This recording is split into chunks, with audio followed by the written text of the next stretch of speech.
Hello everyone! Olga Buianovscaia, bubble performer, is here. Even though bubble show exists for a long time, few people know about it. In my videos, I will try to show you all the beauty and scale of bubble art. You will meet the best artists of this genre from all around the world. So I thought it was logical to start with interviewing the one from whom it all began. Noddy is a rock star of the bubble world. His appearance on television in the early 1980s with his performance called Bubble Magic is a key moment in the emergence of soap bubble shows as we know it today. Without exaggeration, he invented most of the tricks that are now used by bubble artists, such as carousel, cube bubbles, tornado bubble and many other tricks. Here and now you will learn firsthand how it all began. Meet a person who looks at the world with eyes full of love and concurrently is the godfather of bubble show. Noddy.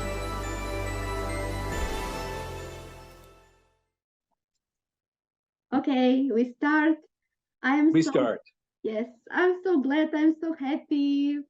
Oh, good. You can't imagine. Okay, so my first question is there a possibility that you could somehow miss bubbles in your life? Yeah, I think in the future, I think for me that question is, it's over. Of course not. I will do bubbles to the time I die. But when early, yes. I grew up in New Jersey. It's very close to New York City. And as a teenager, as a man in his 20s, I was very, here they say macho, you know. But I got interested in bubbles. I was a hippie, and I got interested in bubbles. But I was also very active politically, and I was against the war in Vietnam. And so I was going many times to demonstrations against the war. And there was a big demonstration at the United Nations in New York. And I was in New Jersey, so I was hitchhiked to New York. I got on the subway. I was trying to go to this demonstration. And I decided I started with bubbles by this time. Mm-hmm. And I would show up at demonstrations, and people started to recognize me. Oh, it's the bubble man from before, the bubble. Hey, the bubble guy. Hey, bubble guy. Mm-hmm. But now I was angry, and I really didn't like this idea that I'm, the bubble guy. I mean, come on, I'm kind of macho and I'm angry, and so I decided I'm going with no bubbles, Mm-hmm. And then, so I got into the New York City subway system, and then. How do you get to the United Nations? And somebody told me you take this train, you change to that train. And I was doing that, and I asked somebody else, where's that train? And he said, no, you're better to take the bus. So go up the steps to the ground. So I'm in this unusual station I would never be in, just to change. Now I'm going to find it. And on the steps of the bus, was a jar of bubbles. Jack and Jill, my brand at that time, Jack and Jill bubble. And there was nobody around, no kids, nobody. And I thought, okay, I'm the bubble guy. I get it, Whatever, I'm the bubble guy. Okay, I will ask next question. Yes. Do you have one favorite trick? I do. You must have seen the one that I do, the tornado. Oh. Do you know the tornado? Yeah. It took for me, I mean, it's many steps. Some of the things I thought of, and then I looked for a way to find a cube, or I thought of, and then I found it. But this one, I would do it. I would make a big clear bubble. I would hang a smoke bubble on the bottom, and then with the wet straw, I would go inside and break the wall between them. And then the fog, the smoke, because then it was cigarette smoke in those days. Mm-hmm. The smoke would come in. It would be a single bubble with smoke, but the smoke stayed on the bottom, mostly. Mm-hmm. It moved a little bit on the top. It was beautiful. This thing. I was telling you, I live where we always have fog. Mm-hmm. And sometimes if you get up high on a hill, you're over the top of the fog and you're looking at it. It's this wonderful thing. It's sitting on the land. It's following. Sometimes if it builds up high enough, it will run down like a fluid through the mountain passes. Wow. And so I did this trick, and I called it the Wonderland bubble.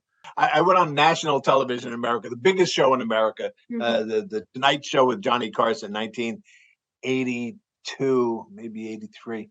And when I see the video now, I always laugh because, I mean, it's not so much a trick, a little bit, but mostly it's like a hippie who's going, wow, look, man, fog. And it's just moving. Oh, you know, that's why. And it's like the most expensive time possible in television on the planet. The Tonight Show in America, millions of people, and the hippie is going, hey, everybody, look at this one. And we're looking. Maybe they're waiting for something to happen, but all we're doing is looking.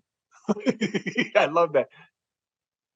And then later, I thought of this idea that I wonder if I could spin it around, and then I let it out the top. It takes the shape of a tornado for the same reason that real tornadoes happen. And you know, I always thought of this. I was doing all this stuff with soap bubbles, and I found out some of the science about bubbles. Soap bubbles, they just barely exist on the physical plane. They're thinner than wavelengths of light. They're just almost not here. Yeah. I'm way at the edge of physical existence. And I'm manipulating. I'm making all these bubble tricks. I'm manipulating things that barely exist. But what could be less? And then I gave shape to something that's less than a bubble. It's fog. It's nothing. It's really nothing. And I'm giving it shape. And like I did with the bubbles, I'm manipulating something that's, and sometimes still, I mean, they're always a little bit different. If I wait longer before I spin, if I spin faster, there are many little differences that make it come out different every time. So sometimes I'm on stage performing, and I love my act, and I can be there, I can be present, and I can, for this audience, I could be really, alive and present. But also, it's the same jokes and it's a presentation. Yeah. But many times I'm on stage and I'm doing, and then this joke, and then that trick, and then, and I do the thing here, and then I do the tornado, and it starts to spin, and in the stage light, and it's a little bit different, and I'm watching, and it's just like, oh my God. Oh, spinning, and it's a little different than I've been. All right. Oh, the audience. Oh, yes. Hi. And the next trick. I love that. It's a little bit different every time, so it really can capture me, especially in the stage light. So when you first saw this tornado, you must have thought, Eureka! It was marvelous. It was beautiful. I never do Guinness. When I was the first doing all these tricks that I invented, people used to tell me, you should go to Guinness. You'll have the longest caterpillar, the most bubbles inside of bubbles, the biggest, the tallest, the biggest. And at that time, I just don't like, for me, the competition, concurrence. I said, why should I try to make the biggest or I'm the only. That's even better than the biggest or the loudest or whatever it is. I'm the only. And anyway, it would just stimulate people to try and do my tricks and compete with me. So I wouldn't do it then. And then when Fan Yang started doing soap bubbles, he went to Guinness with everything. Most bubbles inside of bubbles, the longest caterpillar, it's the biggest creature ever inside of a bubble. And he got all these Guinness records. Like I said, I don't want to compete. I don't do it. No, thank you. But I'm a guy. So at some point, I found out that the record for the longest caterpillar was 9 bubbles.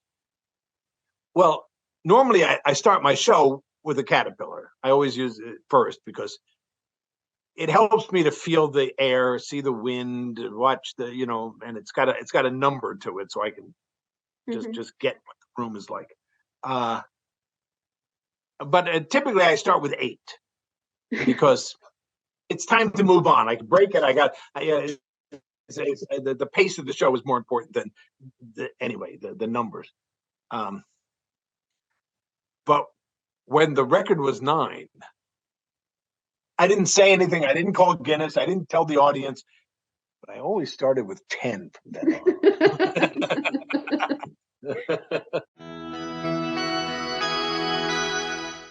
So was there anyone like you nearby at that moment? Actually, I can honestly say no. I'd been hitchhiking around. I was a hippie. I dropped out of college in 1969. I had my hair was growing, my face hair. I had no money, really, and I just put my thumb out and I went wherever the next guy was going. I didn't really need to get someplace, and I just wanted to see the people in the country and the truck drivers and the hippies I just wanted to see. I was good at that, and I went to this. Maybe you've heard of the big Woodstock festival. Yeah, I was at Woodstock. I was 20 years old. I was at Woodstock. Perfect. I mean, I can imagine. And then I went out to the middle of the country, back to Memphis, actually, where I'd gone to college with a friend of mine, and I was arrested for marijuana, which in Tennessee was a felony. It was a bad crime. And my friend was also arrested, and all we had to do was pay a bunch of money. If we just pay a bunch of money, otherwise they're going to put me. I only had 4 little joints, but they were going to give me 3 to 5 years in prison for that, unless I just pay a bunch of money, thousands of dollars. Well, my father never had thousands of dollars all at the same time. His father came, paid all the money, he was finished. But I didn't, and I had to get a postponement, and I couldn't. I took a job, I paid the rent, I paid for food, and then there was no money left to pay for the jail. Okay, and then I took a better. I couldn't get up the money, and before that, I really liked me. I liked this hippie who was good at nothing. I mean, at living on nothing. And then now I had to do this thing. I had to get the money, give it to the courts, or else go to prison. And so I did. I don't know. What do you do? You take a job, you pay the rent, you get a room, and I did. And I couldn't save this money. I didn't care about money, but now I care. Okay, before, I'm wonderful, I don't care about money. Now I really care about money, and I can't solve this thing. Eventually I got the money, but it took me over 1.5 years. And I was supposed to stay in Memphis the whole time until my court thing was on. Oh God. So when it was over, I didn't like me. I just thought, okay, Tom, I have a lot of stories about what I'm going to do one day. One day I started writing puppet plays. One day I'm going to build a puppet stage in a van. I'm going to travel around and do shows out of my van. I'm going to be on the road. One day I'm going to Europe. I'm going to vagabond around Europe. I'm going to see what it's like in Scandinavia. I'm going to see what it's like in Greece. I'm going to go to the small islands. I'm going to go all over. I'm going to see the East Bloc. I'm going to go to I'm going to see the world, the South Seas, and now I didn't like me because I couldn't even do this stupid thing to pay off the goddamn courts. And so, okay, Tom, do one thing. The puppet stage, go to Europe. Just pick one thing and do it now. Okay, so Europe. Okay, I'm Europe. Okay, everything's about Europe. If anything that I can do that I know will help me get to Europe, I will do it. And anything that won't, I won't do it. Concentration. So I went back to New Jersey. I took a job. I stayed with my parents.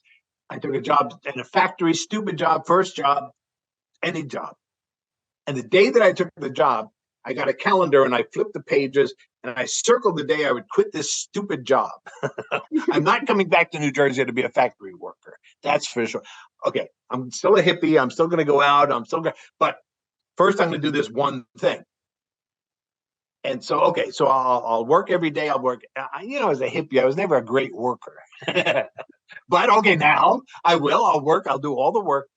And then at night, I won't go out and spend the money because I'm not making a lot. I will save all the money. I will stay at home every night for 10 months.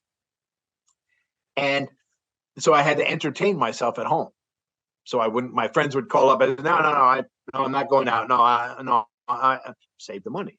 I'm busy. So television was too boring, especially for hippies in those days. There was nothing for us. Well, except Star Trek.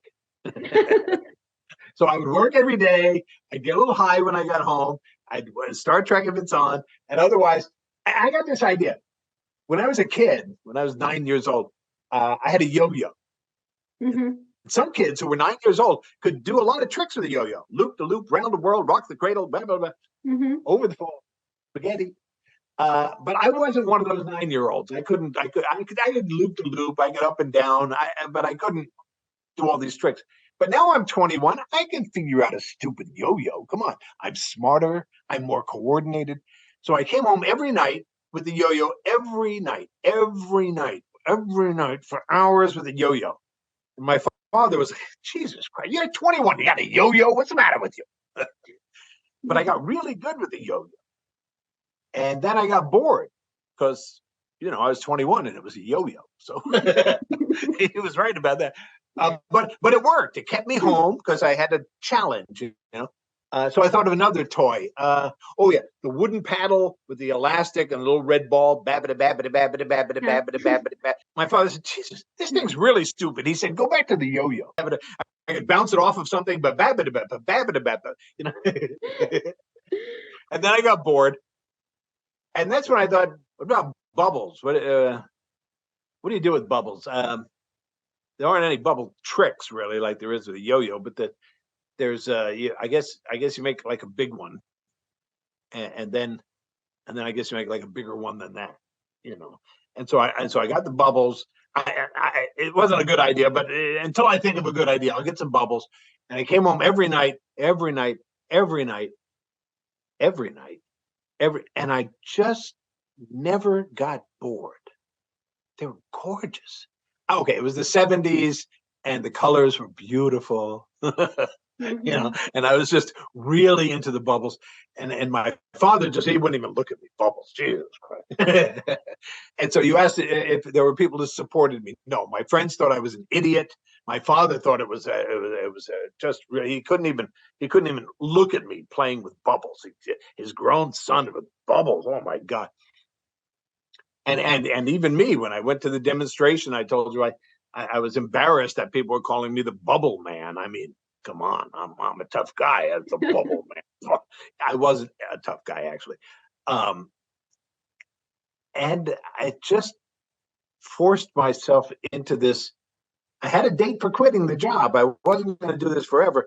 I had a limited number of hours, but it was a lot of hours. And I did all this with the bubbles, and I got past that first idiot part and started to notice, they bounce on some things, and if I use 2 sticks, I can make it bigger. And I started seeing, and now I had some bubble tricks, and I was writing puppet plays. I called it Tom Noddy and the Traveling Puppets, political, social, and spiritual satire. I had a God puppet. I had a hippie puppet with a backpack on his back, just like me.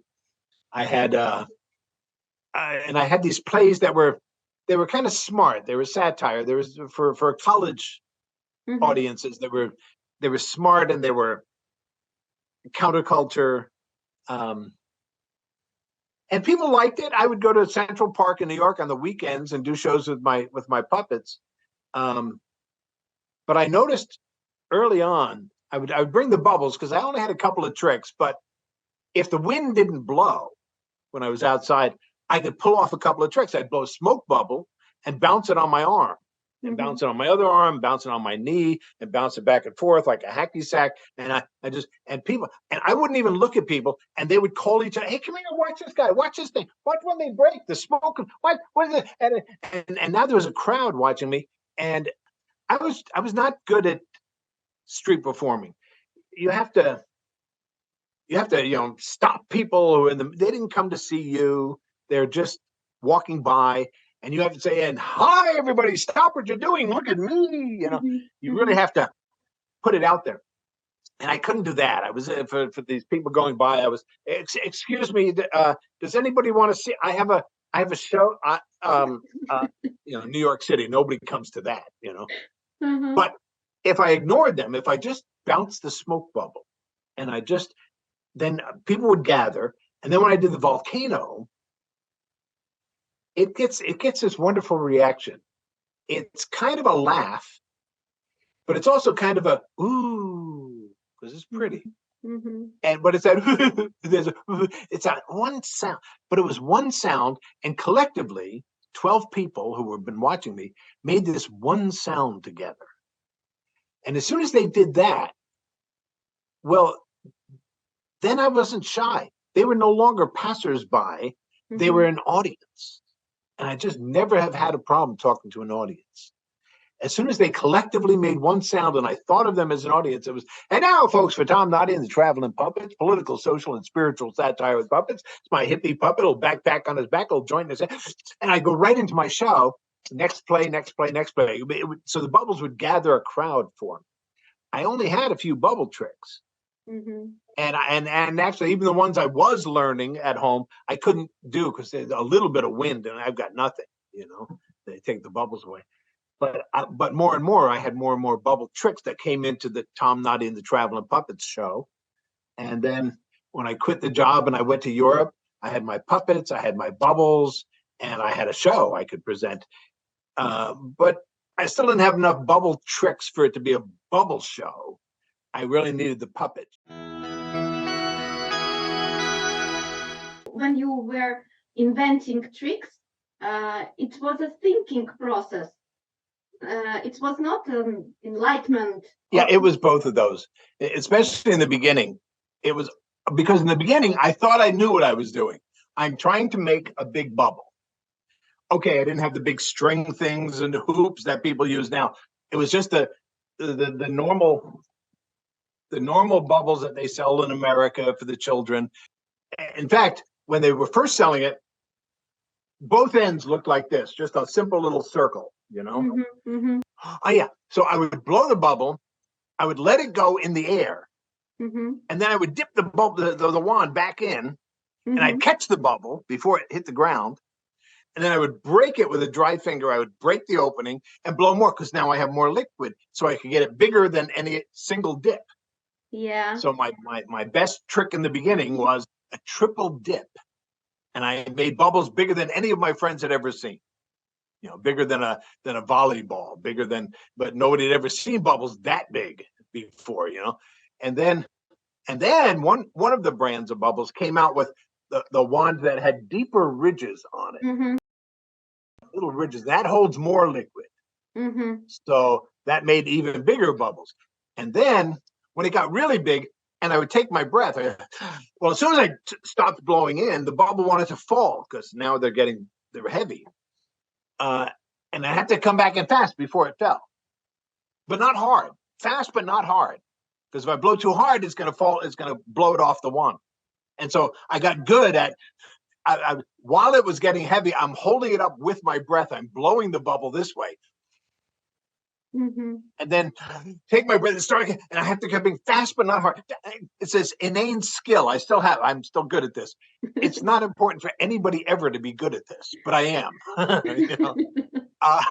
And just holding it with my breath and blowing. And then it took me a very long time to even think about get a second wand, Tom. Uh-huh. Blowing, and then one holds it up, and the other, Yeah, yeah. I can take a breath. It's not going anywhere. And so Mhm. that was initially, that was the only idea. I would hold it up. But then I figured out, oh, this one is free. If that's going to Mhm. hold it, I can dip in, get more liquid. Oh, I could get even bigger ones. If I had two wands and keep adding the liquid, and I got bigger and bigger. Mhm. Mhm. And then there were a lot of things about bubbles that most people still don't know. I'm doing this more than 50 years now, So for me, it's, so like everybody knows that bubbles are so delicate. They're so, everything can break bubbles. Anything. Oh, if they touch anything, they break. And of course, that's not true. They could touch the wand and it never broke it. Oh, yeah. And the straw, I got a straw from a bar and I could put it inside. And with the straw inside, I could blow bubbles inside of bubbles. Whoa. And then anything wet. Oh, anything wet and soapy. Okay, good. And uh, and then I watched, I just blew bubbles, and they would, if they touched my skin, they would break. If they touched the wood, they would break. If they touched the metal, they would break. And then they would hit the chair. But the chair was, like this, soft Mhm. material, cotton or something. And it bounced off the chair. What? It bounced off the chair. Why didn't the chair break? It went to the carpet and it just sat there on the carpet. Okay, not a long time, but a little while. Why didn't I thought everything breaks bubbles? So it just sat there. And then I thought, well, what about my shirt? Maybe my shirt would bounce it. And I tried it and it didn't. It broke it.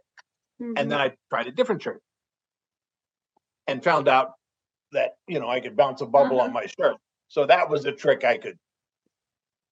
So the beginning was a lot of that, noticing what bubbles normally do. And actually, when I would tell people, I'd say, but they've seen this before.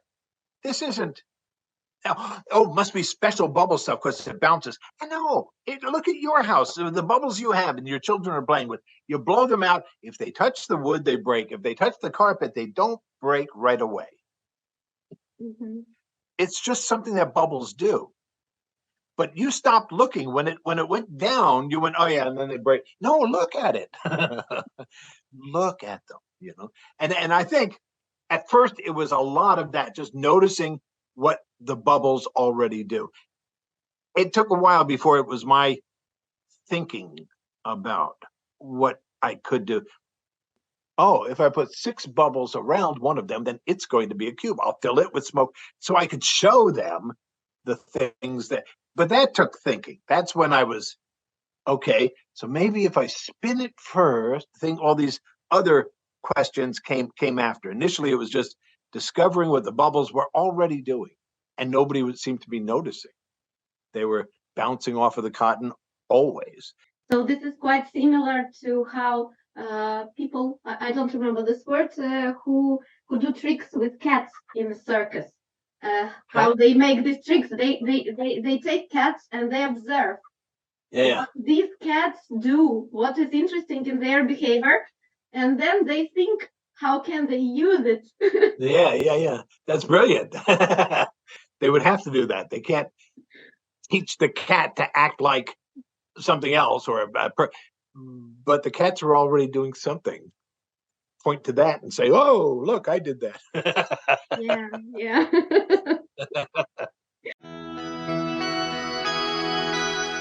My husband says if you quit one day, it's gonna be a very expensive hobby. Yeah. Even now, I think I'm really different than most of the bubble people. I don't have a light table. I don't even use music in my shows. If there's a live musician, then we Mhm. can talk and I can get him to play something for me. But I like when I play the theaters in Germany, they're always surprised because some of the theaters have live band, and then I have to work with the band. I love to, but otherwise you bring your canned music on a stick or something. Mhm. Uh, and I tell them I don't have any music, and they go, "What do you mean?" They just, well, what do you do? I love the silence. I really like. So when I'm talking, I mean, I'm talking, I'm presenting, I'm talking, and then I start to do the bubble, and I can't talk. So there's absolute silence in these clubs, and it's so unusual. Children and dogs get quiet, if everybody's quiet, and I really love that silence. And plus, it lets me play with the energy. The tension builds in silence, and it's a beautiful thing. But I don't have any equipment. I don't have. I mean, I have this. It used to be I had this and a pack of cigarettes and a plastic straw. That was my show. I could hitchhike. Now I have a little fog machine that's only this big, so that I don't have to smoke cigarettes. I have a bubble jar. I have a plastic straw, and I do have a little tripod table that I set up to do it. And that's it. So, and the juice isn't very expensive. I don't use a lot. The people, but the show is making bubbles for the whole party, and the kids are, then you need liters and liters and liters of liquid. If I do in some of my shows, when I do the shows at the science centers, I will do big ones at the end. Not a lot. I'll wave them out. I'll do the torus, the donut shaped bubble, and then I'll put a kid in a bubble. But even when I do the big ones, I make a big one, I make a bigger than that, I make bigger than that, and then I do the donut, and then I get a kid, and one kid, I put the kid in the bubble, ta-da! I don't use a lot of liquid, I don't make a lot of mess, I don't have a lot of things I have to carry, and I don't even have I have a little pan this big, like you put under a plant, and I fill that with liquid, and I have a hoop. I don't have a tri-string. It's just, I'm on the road. How to overcome stage fright? Yeah, stage fright. It's actually, people they get worried about it. It feeds itself. They get worried about the fact that they're worried. Yeah. And then it's really not going to work. But the beginning of it, we say butterflies in your stomach, this feeling. That's not a bad thing. That's a good thing. That's a correct thing. You're about to step out, you're backstage, you're about to step out in front of much more energy than your own. And they're all going to bring it straight to you. I said attention. Attention, I said, is a form of love. They're going to give you all of this. It's all going to go into you. You have to, ideally, you're going to put it back out and give it back to them. That's what any performer, that's what's going on. And so the fact that your body is preparing itself for this, that's good. That's a smart thing. Your body knows this is more energy than yours, and you really don't want to keep it. If they give you all that energy and you take it in and you keep it for yourself, and you see people walk off stage sometimes with that, they've got it. You really have to, get this thing rolling. Then it's simple, once the flow is happening. But so the butterflies in the stomach when you're backstage, don't take that as a sign. I tell people backstage, don't take that as a sign that you're doing something wrong. You're doing something exactly right. That's perfect. That's you preparing for this energy that is more than yours, that's going to come through your body. But don't stop it. It comes, this energy comes into you, and if you stop it, oh no, I'm getting scared. If you stop it in your arm, your hand will shake. If you stop it, if you stop it in your legs, your knees will wobble. If you stop but the flow should be moving through. Relax that stuff. That's really to focus on. Breathe and let that stuff move through you. It's not a bad sign, that thing that's happening. Don't get scared of it. It's a good thing. And now let it move through you, and then step out in front of it. You do better, and then you do better, and then you do better at that. Once you've done it, sometimes it's going to, you'll relax. But if you have to use a mental process to get there, that's, I think, the way to think of it. That butterfly, that early feelings, don't be scared of that. That's a good thing. That's correct. And I warned you before we started the interview that I'm a talker. I will tell stories. So let me tell you one. Okay. I was in Ireland. My family is partly from Ireland and partly from Scotland, a little bit from Germany. I met some musicians, and they gave me the names and home contact for all of these Irish musicians down in this countryside where I was going. And so I would call them up, and we would go to the pub, and they would play in the session, or we would sit and listen to others playing the music. And I loved it. I mean, it was really that's the way to you can't, many countries, but certainly Ireland, you can't know the culture if you don't go to the pubs. That's where it all happens. And so it was wonderful. I mean, several men and they're playing jigs and reels and this wonderful Irish music. And then it was time for a break. And all the musicians put down their instruments, except one with his guitar, and he started retuning his guitar. He was, yeah, and while he was doing that, everybody in the pub, it was a loud pub, and there were drunks who were there from the morning, and they're, but as this guy started retuning as a single person, everybody started getting quiet all around the pub, and they really gave a focus. Some people, when the band was playing, some people paid attention. Some people were talking to their girlfriend. Some people were, everything was going on. It was okay. But now that there was one person, everybody started getting really quiet. One drunk was still talking, and somebody poked him and said, "Oh, respect for the session." And he looked, he was so embarrassed when he realized he was talking when there was a single man on stage who was going to address us now. And it was, that's, so I paid attention. It must be something wonderful is going to happen. I mean, look at and he sang us a ballad. It was nice. And they met a girl, and they went out and they were walking, and it was nice. It was a single person addressing us. And I thought I hadn't seen that quite any place else. And then later, the people I was at the table with, they asked me, "Hey, show them what you showed me at the house. Show this guy the one with the square with the this and that." So I had a cigarette, and I could just do my show there at the table, and that turned into, of course, as it always does, more of the people at the other tables are looking over, and so that turned into me addressing everyone and doing my act with the jokes and such. Mm-hmm, mm-hmm. They speak English in Ireland, but they weren't laughing as much as people normally do. I thought I would, I have good jokes. I mean, good ones and stupid ones. I mix it up, but people would. And it took me a long time to understand. Oh, they're giving me silence. That was more important than giving me even laughter. I mean, they'd have to laugh because the thing was funny, so to be. But then they put it down, and they wanted to give me what they gave the musicians. They wanted to give this attention. Attention, I think it's a form of love. Attention, and that's in the culture. I think the Irish did not have a written language, this Celtic language that they spoke. They were oral. They were storytellers. They still are. The Irish are famous for.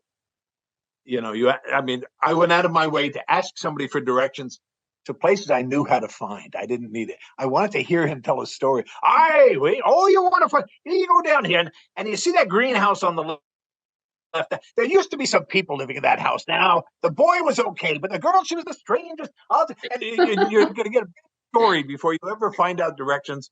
But I wanted the story more than I wanted the directions. The Irish like that. They're so they use our language beautifully, and I think it must be that. I think it must be the storyteller around the fire who is going to, and you give him absolute attention. I think it comes from that. So they loved the bubbles. They liked my jokes. They like all of that was okay. But I get that everybody likes bubbles. And I don't disrespect. I use that. I love that. It's part of my life. But this was special. I loved the situation. Yeah, there are some. When I was a boy, my first memory of bubbles, I was with my aunt, and she was very young. She was a teenager, Um, and I was 7, maybe something like this. And I just had this memory. It's really a deep memory. And she was just blowing bubbles in the sunshine, and she was going, and just that stream of little bubbles that would come off and blue, blue, blue, blue, blue, and blue, blue, blue, blue, in the sunshine. And in my memory of it, it's mixed in with this. I loved this aunt. She lived far away from us, and so she came to visit rarely. But when she did, I really loved her. And she was standing in the sunshine with her lips, and she was blowing, and the bubbles were, and something, and the warmth of the sun. I can feel that when I tell the story. I can feel the warmth and the beauty of the color, the sun on the bubbles. That was gorgeous. But that it was like my heart was, and I still think of it when I think of her. She's still alive because she was so young. She's closer to my age. And my Aunt Helen, it was just a beautiful memory, a moment. The jars they made in those days, it was just like this, but it was made of glass. And I just remember this moment. But that stream of bubbles that comes off and splits off, what is that? They're coming off. I mean, you're blowing a stream, but then they break into these little. Well, actually, scientists have studied this. When the bubble stream becomes 3 1/7 times its diameter in length, it must form a waist and split off. 3 1/7 times. CV boys studied it in the 1890s. 3, and it's okay. This will keep me entertained for the rest of my life. They're thinner than wavelengths of light. They just barely exist. There's almost no mass. There's almost no gravitational complications, and we're just looking at a single force. And so there's a lot. It's endless. I was 21 years old when I was 7 when I was blowing bubbles as a child, but it was 21 when I turned my attention back to bubbles. And now I'm 74. And it doesn't feel like I'm getting close to the end. I mean, maybe I'm getting close to my end, but I'm not the end of what could be known about some bubbles. It's endless.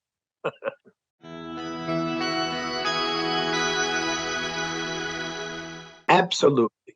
I mean, really, there are astronomers now. They're mapping the sky in as large a dimension, as far away as we can. What they're seeing now, I mean, they don't have the whole sky yet, but what they're seeing so far is that all of the matter, meaning the galaxies and the clusters of galaxies and the super clusters of galaxies, all the matter is in very, very thin layers.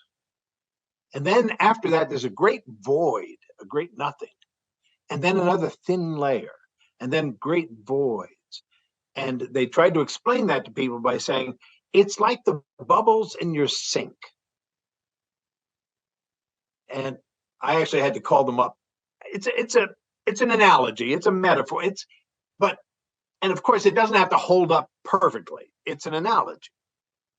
But how far does it hold up? When you say just like the bubbles in your sink, I just want to know, because the bubbles in my sink always join 3 walls along an edge, always at 3 equal 120-degree angles. The edges come together at 109 degrees, 28 minutes, 16 seconds. It's the minima. Those angles have been shown mathematically to be the absolute minima. And bubbles, because they're fluid, and that's the key, because they're fluid, they can find the minima. Everything in the universe is trying to minimize. A tree, when it branches, you have the trunk and then a branch coming off and then the trunk. So that's a 1, 2, 3-way junction. And the branch, when it branches, makes a 3-way junction. There's not a cross. And that branch, when it branches, makes a 3-way junction. And that branch, when it branches, and that branch, the veins in the leaves make 3-way junctions, never 4, never 5 or 6. The roots under the ground, 3. They're always 3-way junctions. A river, when it splits, you'll never see a cross in the river. it's always a three-way junction. Even if it's a three-way junction and then a little bit further down another three-way. And you might at first think, well, there's a four. No, look closer. It makes the three-way and then it makes the three-way. If you take a big stone out to the concrete sidewalk in front of your house or your business, and you throw it down, it cracks the sidewalk. Almost all of them are three-way junctions. This universe prefers certain shapes. And this thing, three-way junctions. Bubble walls always meet at three-way junctions. But better than that, soap bubbles are doing what the universe is trying to do, minimize. It doesn't waste energy. It's always trying to minimize. But bubbles are better than the tree at it. The tree is a complex form. It's also trying to spread out a leaf and gathers maximum sunlight over here. It's trying to grow around this rock over here. It's a complicated form. Soap bubbles are not complicated. They're only doing this question. They're only minimizing. They're only doing what the tree is doing, what the river is doing, what the universe is doing, but they're doing it perfectly because they're fluid. And so if they're in a position that is not the exact minima, they will move. They're fluid. They'll move until and only stabilize when they find a place that returns them to this three-way junction.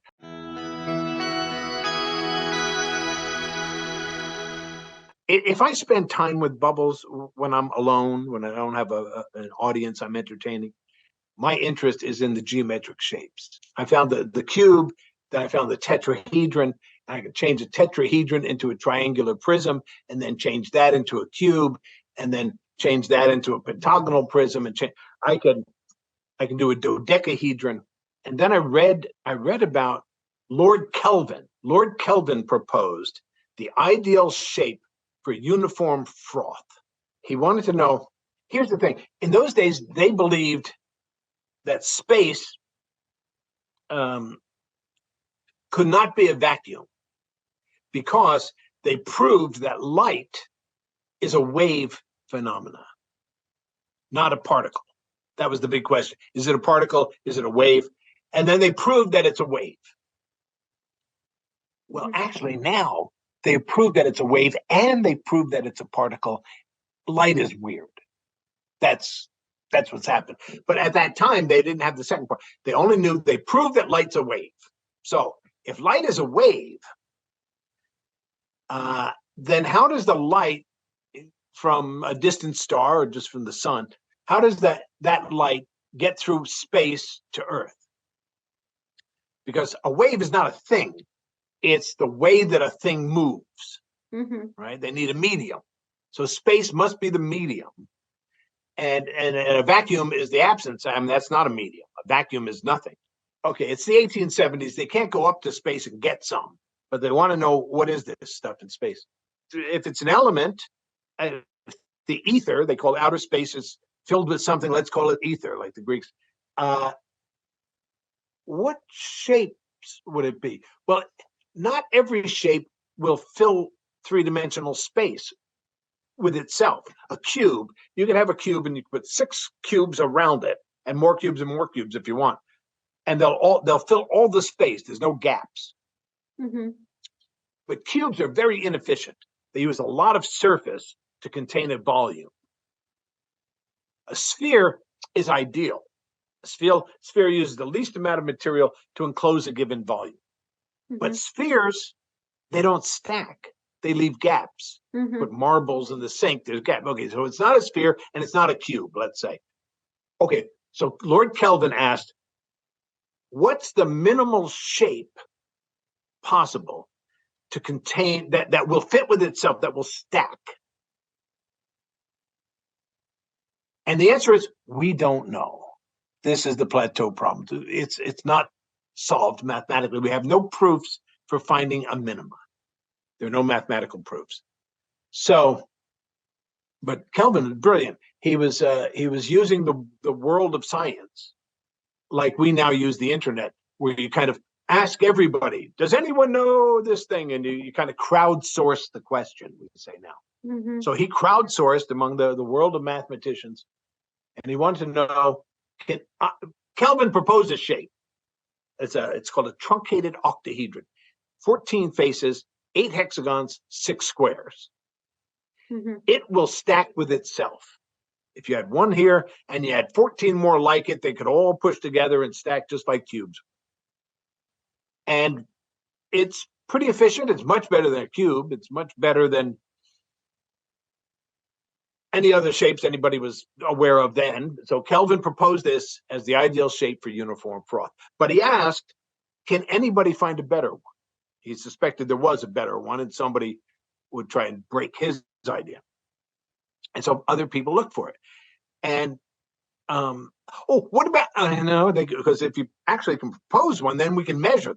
Kelvin's was 100 years later, Kelvin's was still the one. But people became suspicious because some scientists were looking at bubbles. They know that bubbles always choose a minima.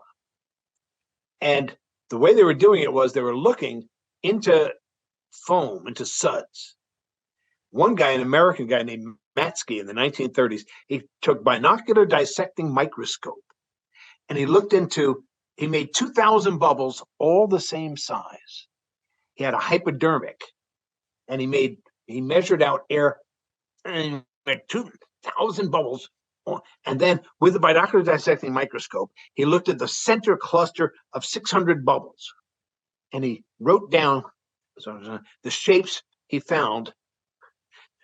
So 20% were irregular pentagonal dodecahedrons, and certain percentage were tetrahedrons, and he wrote this monumental work. These scientists were so I love these guys. They were so obsessive. And he looked at 600 bubbles and he found every shape, and not one of them was the Kelvin cell. They were now calling it the Kelvin cell. Neither Matsky nor anybody else who was looking at bubbles ever found even one example of the Kelvin cell. And you would think if it was really the best, you would find it sometimes in all that foam, in all that bread with those little bubbles in the bread, with all the seafoam, and not one. Nobody ever found the Kelvin cell, the truncated octahedron, 8 hexagons, 6 squares. And so what Stephen said, I thought it was hilarious. He said, it looks like nature never takes Kelvin's suggestion.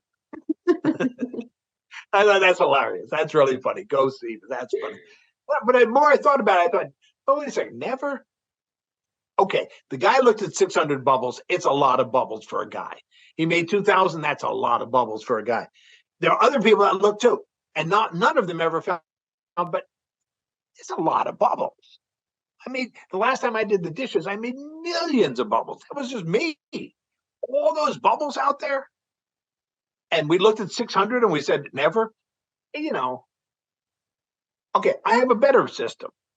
I'm good at bubbles. I'm not just going to make random froth and see, we'll look at as many as I can. I can make a dodecahedron. It's 12 bubbles on the outside and 1 in the center, and all 12 are pentagons. Can I make a truncated octahedron? It's only 14 sides. So I'm going to make a cluster of 14 bubbles and I'm going to put one inside.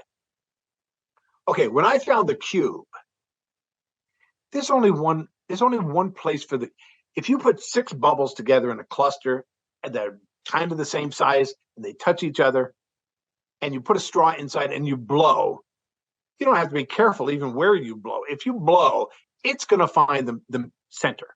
And it's going to be a rounded cube, a spherical. That's easy. If you do 4 bubbles, there's only one place, one shape. If you do 12, when I found the dodecahedron, that took me a long time. That took. I'm as obsessive as Matsky. I really night and day, and I really because there are many ways to put 12 bubbles together, and only one of those ways gives you 12 pentagons, and that's what I want. This one, 8 hexagons and 6 squares, and so so I started. 14. So I just made 14 bubbles and put a bubble on the inside. And of course, it didn't have 8 hexagons and 6 squares. and so I did it again, and then I made 14 again. And then I made 14 again, and then I made 14 again, and then I made 14 again, and then I made 14 again, and after a while, I started to see patterns. Oh, okay. So then I tried to more carefully, if I can. Oh no, you can't do that because they will always. Okay. So then, but now I was working on something. Now I was trying to position things, and so it was good. And I was, and at one point, I was so obsessed and I was so into it. I was so down, and I was making these 14 bubbles, and then just turning it around. I got faster at it because I had to make 15 bubbles before the first one broke. And even if it wasn't right or wrong, I still had to make 15 bubbles before the first. And it got heavy, and I had to get good at holding it up. And I got better at holding it up. I got faster at making it. It made me better. Trying made me better. And then, but at some point, it was just, oh my God! And I made this thing, and I turned it around, and well, when I was doing the dodecahedron, it was the same thing. I was looking for the pentagons, and then at some moment I went, I was looking so deep into it, and I realized I'm like in the suds. I'm down deep into this. I broke all the bubbles, and I left, and I went for a walk. Oh my God! I was in the and then while I was walking, I saw it. I knew exactly how to do it. Symmetry with the dodecahedron. I need 12. It's not just 12, 1, 2, 12. It's 2, a ring of 5, and another ring of 5. That's 12. And it's done with symmetry. And with symmetry, first of all, I can stand to look at it. and I didn't even have the bubbles with me. I went for this walk. I had no bubbles, and I had to. But I saw it. And I had the skills. I knew I could do it. But I had to go back to where I had the bubbles. I had to walk back. I had to get all the way, and I got back, and I took out the bubbles, and I did it first try. I saw it. So now I'm doing the same thing for these 14, the truncated octahedron, and I was good. 8 hexagons, 6 squares, and eventually I came up with making the bubbles not all the same size, which is what I had to do with the dodecahedron, not all the same size, and then I could adjust the sizes later, but make them in order to trap it, and even actually when I go inside, I had the 14 bubbles, and I think this frame that now I had a repeated. I think this would work, but when I tried to put the one inside, it didn't want to become a 15th bubble on the inside. It wanted to come out. Be another bubble in it, so I had to trick it. I put 2 bubbles inside, and then I broke the wall between them, and I got it. I got the Kelvin cell. 100 years, nobody's ever seen it. And when they invited me to the International Congress of Mathematicians in 1998, we had a video screen behind me with close-ups, and I showed that to 900 mathematicians from.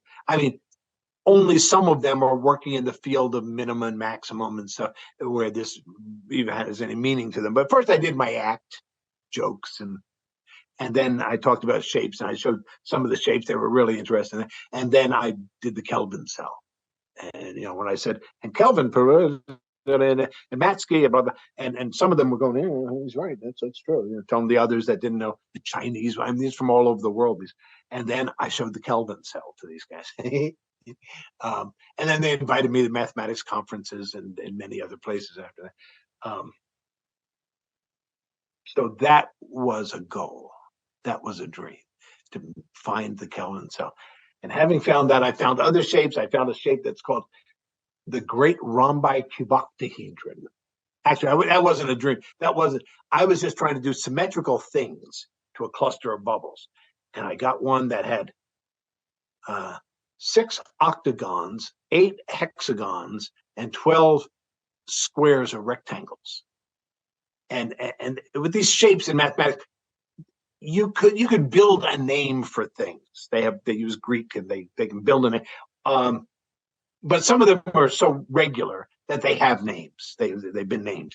And when I found this one, it was so gorgeous. I knew it had a name. And this was before computers, so I couldn't Google it. I had to wait till the library opened the next day. And I went to the library and I got a book on geometry, and I opened it, I flipped pages, and I found the picture of it. And it's called The Great Rhombi Cuboctahedron.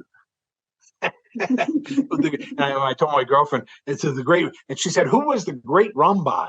Sounds like a magician from the olden days. "I know, I, the great Rhombi, will demonstrate for you." But I did then produce, in answer to your question, another dream. I wanted to do the football. 32, pentagons and hexagons, right? We say soccer, but you guys call it football. So it's pentagons and hexagons. And I've done many bubbles with 32 and with more bubbles, more faces than 32. But I haven't yet positioned it so that they have the correct number of hexagons and pentagons in the correct places. So that is still one of my open dreams, is to do that. Great. I could have answered all of that by saying, "Oh yeah, the football." It's a better story the other way. I've many times demonstrated at mathematics classes and physics.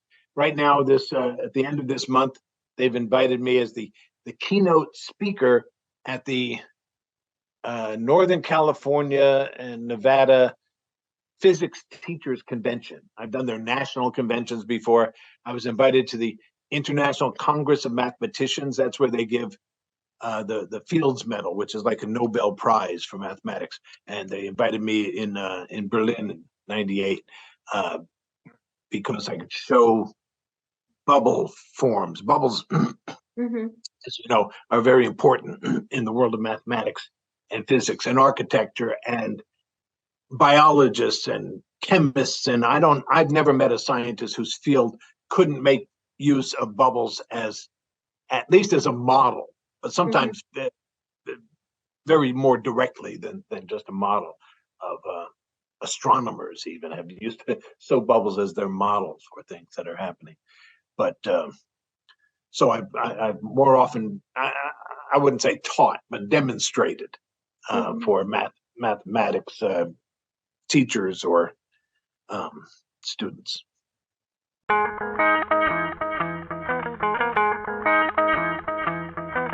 Yeah, beautiful. So I absolutely, let me tell you this other story. That I was at home, I was playing with bubbles every day. I was at my father. Oh my God, he's blowing bubbles. But my father was looking at the news in 1971, 72. And I'm sitting in the chair next to a nice lamp so I can see the colors on the bubbles. And I was doing that one time, and he's watching the news, and now they're up to the weather. And in those days, they didn't yet have the satellite systems that we see that show you the storm front that's turning and coming this way.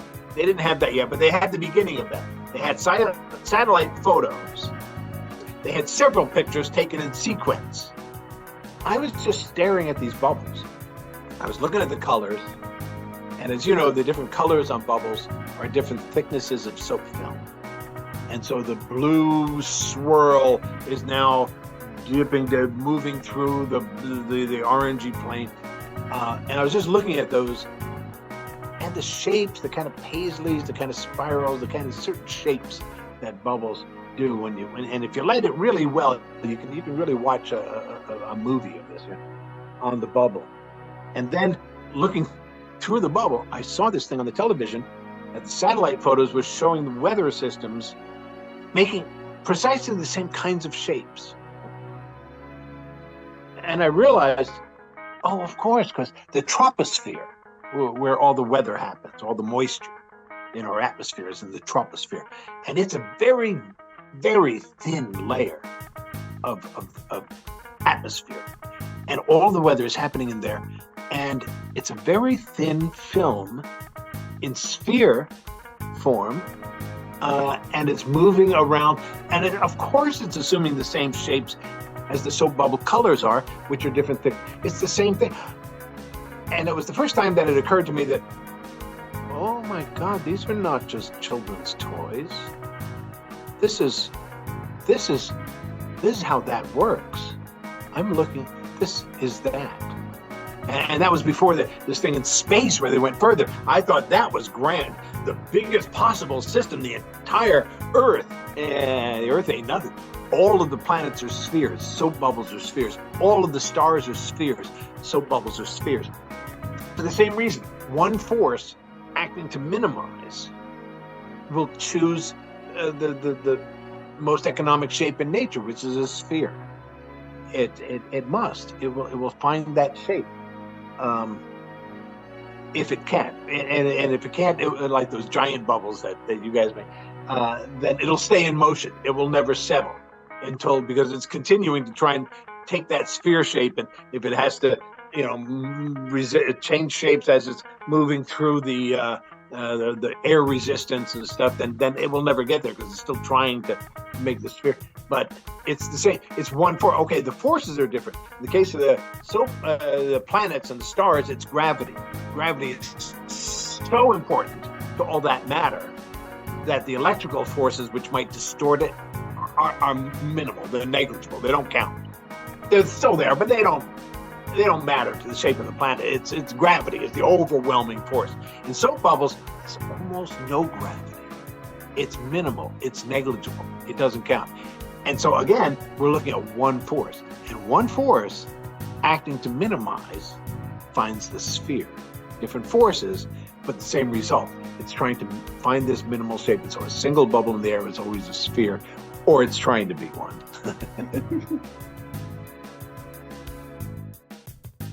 We haven't touched it yet. We're just starting.